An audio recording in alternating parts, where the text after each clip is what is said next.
Hi అండి. Hello. ప్రతి ఒక్కళ్ళకొచ్చేసి ఒక కళ అనేది ఉంటదండి. అదే సొంతింటి కళ.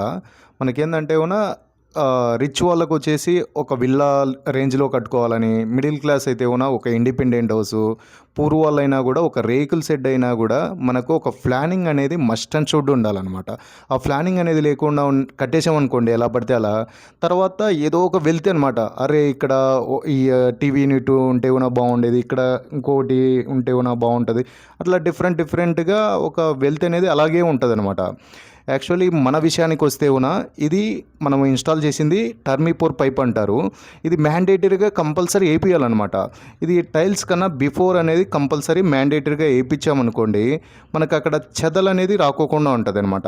ఇప్పుడు విల్లా అనుకోండి, లక్షలు ఆల్రెడీ 10,00,000, 15,00,000, 20,00,000 పెట్టి ఇంటీరియర్ వర్క్ చేపిస్తారు.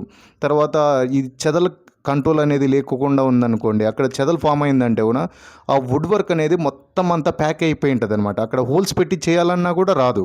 దీనివల్ల ఏందంటే ఇది వేపిస్తే ఇన్సైడ్ ఆల్రెడీ టైల్స్ కన్నా బిఫోర్ పైప్ ఉంటది కదా! ఆ పైప్ అనేది మనకు ఒక జంక్షన్ బాక్స్ ఇస్తాము. ఆ జంక్షన్ బాక్స్ ఏందంటే ఆ జంక్షన్ బాక్స్‌లోంటి కెమికల్ ఫిల్లింగ్ చేసుకుంటా ఉండొచ్చు. ఈ పైపుకు మైక్రో హోల్స్ ఉంటాయన్నమాట. మనకు ఒక చేతికి స్పెట్ ఎలా వస్తదో అట్లా మైక్రో హోల్స్ లాగా ఆ మైక్రో హోల్స్ నుండి కెమికల్ పాసేజ్ ఉంటది.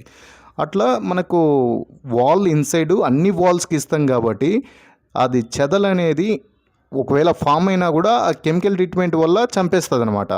ఇంకోటేందంటే చెదలనేది కాదు.